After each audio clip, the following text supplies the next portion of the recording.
आपण पाहणार आहोत मुळाक्षरे शिकवण्यासाठी अक्षरचित्र आणि पझल्स या साधन साहित्याचा उपयोग कसा करायचा. नमस्कार. आज आपण अक्षरचित्र आणि पझल्स या साधनाबद्दल माहिती घेणार आहोत. तर ह्या साधनाचा उद्देश हा असा आहे की जेव्हा मूल आपल्या वर्गात येतं, मुळाक्षर शिकवण्यापूर्वी त्यांना चित्र माहिती असतात. चित्र स्वरूपात आपण त्यांना मुळाक्षर शिकवणार आहोत. त्यामुळे मुळाक्षर शिकवण्याच्या आधीची पायरी म्हणून चित्रातून अक्षर शिकवणे अशी आहे. तर यासाठी आपण साधन पाहणार आहोत अक्षरचित्र. यामध्ये आपण पाहिलं तर चित्र आहे आणि त्या चित्राने पहिलं अक्षर जे सुरू होतं ते अक्षर आहे. म्हणजे हे चित्र आहे अननसाचं आणि अक्षर आहे अ. या ठिकाणी आपल्याकडे जे कार्ड आहेत ती एक एक करून वापरायची आहेत. मुलं सुरुवातीला चित्र ओळखतील आणि त्यानंतर आपण त्यांना अक्षर कोणतं आहे हे विचारायचं आहे. सुरुवात आपण ओळख करून दिलेली आहे. अननस अ, अननस अ. अ कशाचा? अननसाचा. आता आपण दुसरा अक्षर घेऊयात. चित्र कशाचं आहे? आपण हे मुलांना विचारणार आहोत. हे लसूण. लसूण ल, ल लसूण. अशा पद्धतीनं चित्र आणि चित्राच्या द्वारे अक्षर हे मुलांना आपण शिकवणार आहोत आणि त्यांचा सराव करून घेणार आहोत.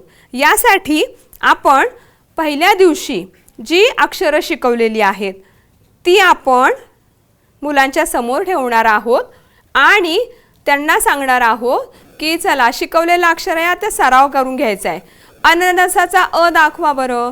तर मूल अननसाचा अ हे कार्ड आपल्याला दाखवतील आणि सांगतील अननसाचा अ.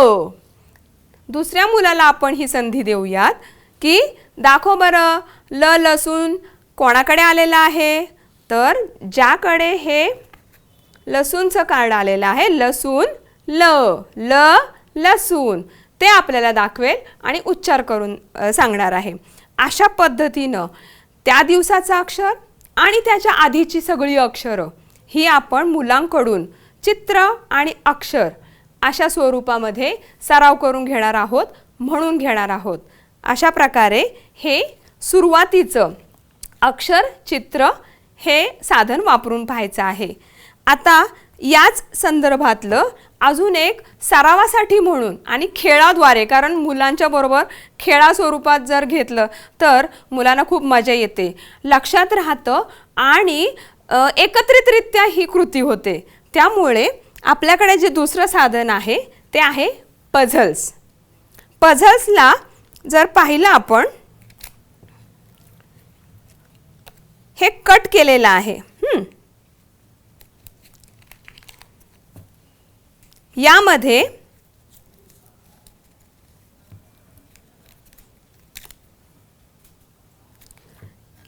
एका बाजूला आहेत अक्षरं आणि दुसऱ्या बाजूला आहेत चित्र. तर ही विशिष्ट पद्धतीनं कट केलेले आहेत. हे मुलं आकार जोडून पाहण्याचा प्रयत्न करतील. हे सुद्धा कशा पद्धतीनं करायचं आहे ते आपण पाहणार आहोत. यासाठी मी माझ्या सहकारी रंजिताताई यांना इथे बोलवते. रंजिताताई या. आपण आता मुळाक्षर गटाला सुरुवात केलेली आहे. तर शिकवताना पहिल्यांदा चित्रातून त्यांचा कसा सराव घेता येईल यासाठी आपली आता तयारी सुरू आहे. आपण हे जे साधन आहे पझल्स हे इथे वापरणार आहोत. ठीक आहे. तर हे कसं वापरायचं आहे ते आपण प्रात्यक्षिक रूपाने दाखवूयात. चालेल. तर तुम्हाला माहितीच आहे हे चित्र आहेत. चित्रांचे वेगळे वेगळे असे कटिंग केलेले कार्ड आहेत. आता मी प्रात्यक्षिकासाठी 5 चित्र घेतलेली आहेत आणि त्याचेच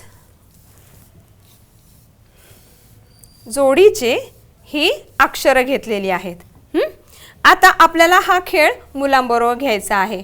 तर पहिल्यांदा आपण अक्षरांची ओळख करून देणार आहोत चित्राद्वारे.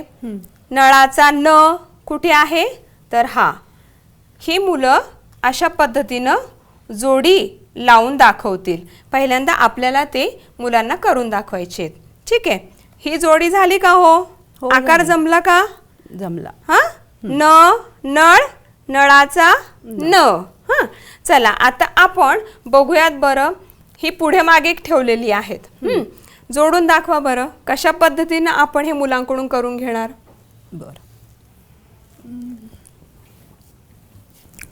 आता इथे ड हे अक्षर आहे. बरोबर. आणि ड या अक्षरासाठी इथे डमरू. डमरू ड. डमरू ड हे झालेलं आहे. त्यानंतर इथे आता दिसते आपल्याला छत्री. बरोबर. मग छत्री, छ छत्री. आकार या पण पद्धतीने जोडला गेला. आकार जोडला. खूप छान. पुढे इथं आपल्याला तलवार हे चित्र दिसत आहे. मग त तलवार. तलवारीचा त, त तलवार. छान. आता हे घर आहे. घ घराचा. घ घराचा. बरोबर. आणि काय राहिलं? न म्हणजे नळ. नळ म्हणजे न. जोडी झाली का हो? हो. झाली. आता इथे समजा मुलांकडून गडबड झाली. हा आकार याला जोडायचा प्रयत्न केला तर आपण तो दुरुस्त करून सांगू शकतो. हो की नाही? हो. तर अशा पद्धतीनं हे मुलांना सोपं जाईल समजून घ्यायला. अगदी सोपं जाईल. ठीक आहे, धन्यवाद ताई. तर अशा पद्धतीनं आपण मुळाक्षर गटाचा जो अक्षरांचा सराव करून घ्यायचा आहे चित्राद्वारे अक्षराकडे, हे 2 पद्धतीनं पाहिलं, ज्यामध्ये अक्षरचित्र आणि पझल्स याचा आपण वापर केलेला आहे. धन्यवाद.